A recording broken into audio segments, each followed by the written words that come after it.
Bem-vindo ao canal Esperando Salvador. Meu nome é Antoniel Alves. Hoje daremos continuidade à nossa playlist sobre o Apocalipse, sobre as 7 cartas da Igreja da Ásia Menor. E a carta que iremos falar hoje é a carta endereçada à Igreja de Esmirna, né? E irei ler aqui alguns textos que se encontram no capítulo 2 de Apocalipse, a partir do versículo 8. Conheço as tuas aflições e a tua pobreza, contudo tu és rico. Conheço a blasfêmia do que se dizem judeus e não são judeus, pelo contrário, são sinagoga de Satanás.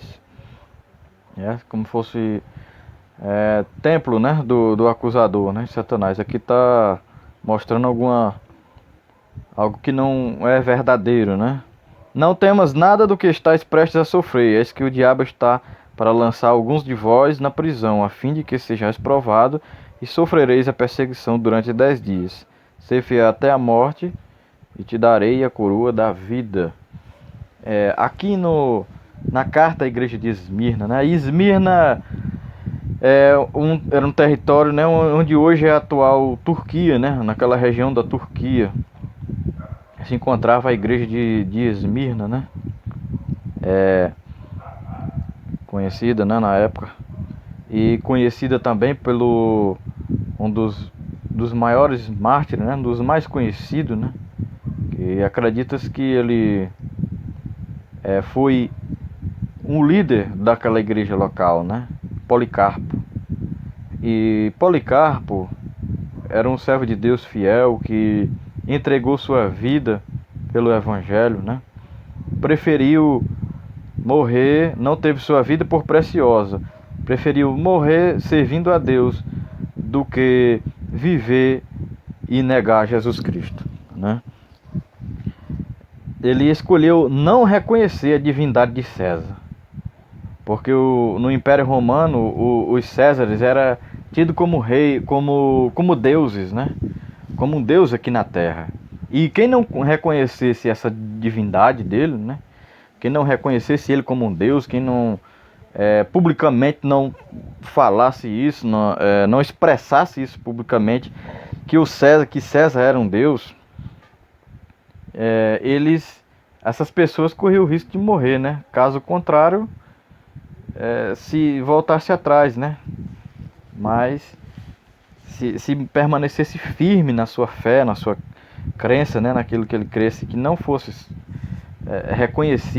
reconhecesse César como um Deus, tinha sua vida ceifada naquele momento, né? Porque essa era a punição. E Policarpo, não tendo apego nenhum a essa terra, nada daqui mesmo, pediu foi para que acendesse a fogueira. Ele disse nas suas últimas palavras que não iria decepcionar aquele que tinha feito ele tão feliz. Se ele serviu a Deus, serviu a Jesus Cristo a vida inteira, não era naquele momento que ele ia deixar de servir, negando ele com medo de morrer. Então ele pediu foi que acendesse logo a fogueira e apressasse esse processo. Disse: o que vocês têm para fazer, pode fazer logo. Agora eu lembrei daquela passagem que Judas, quando chega, né, que beija Jesus e tudo, quando chega perante ele, Jesus diz o que antes do beijo, né? Eu acredito, eu não estou bem lembrado do texto, mas acredito que foi antes. E Jesus disse: o que tem para fazer, faz-o agora, né? Agora eu lembrei desse texto. E a carta às igrejas da Ásia Menor, as 7 cartas, elas simbolizam alguns períodos que a igreja viveu, né? Simboliza umas fases da igreja, né? Os tempos. E esse tempo aqui era um tempo de perseguição, né? Um tempo que o Império Romano dominava e a perseguição era muito grande, era muito acirrada. Tanto que ele diz aqui, ó, que alguns serão lançados, né, na prisão, que Satanás, o acusador, né? Significa acusador, ia fazer com que muitos sofressem perseguição.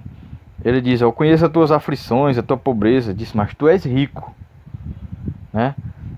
Que se dizem, conheço a blasfêmia do que se dizem judeus, mas não são. E ele diz que é o que vencer, né? Irei receber a coroa da vida.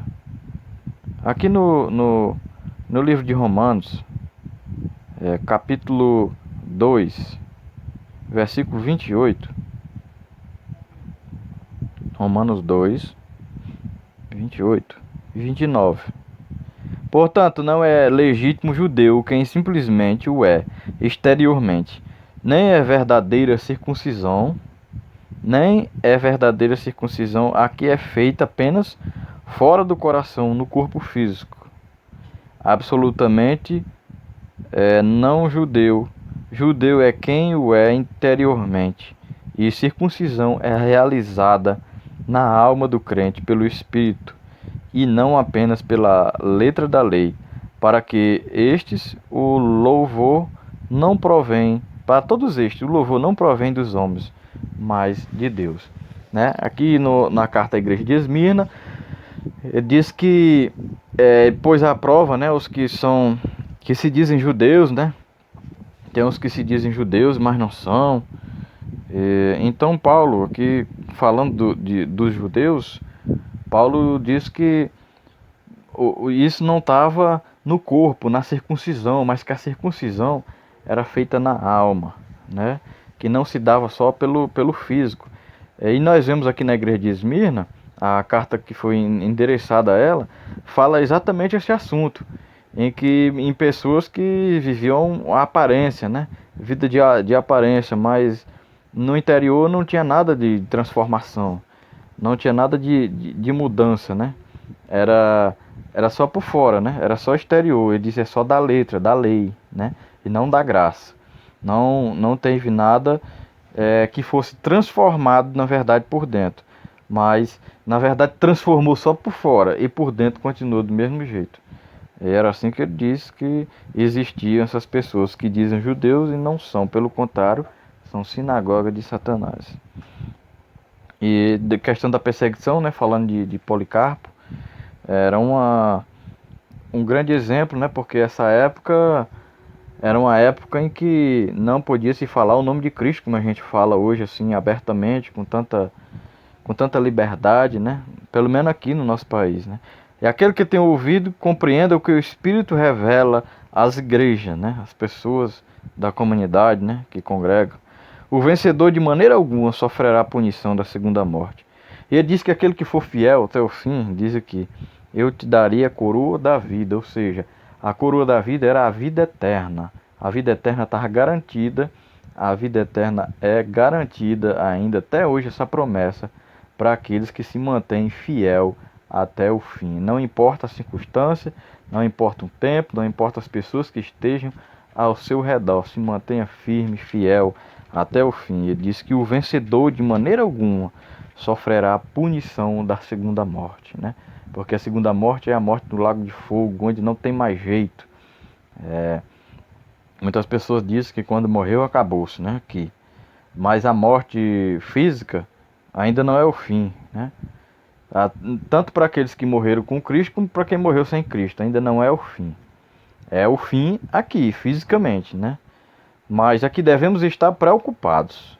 Aqui devemos estar atentos e muito cuidadosos com isso. Na questão espiritual, né? Ele diz, o que vencer, o vencedor não sofrerá. Porque se for fiel até o fim, terá a vida eterna. Então não sofrerá o dano da segunda morte, né? Que é uma morte que não terá mais jeito.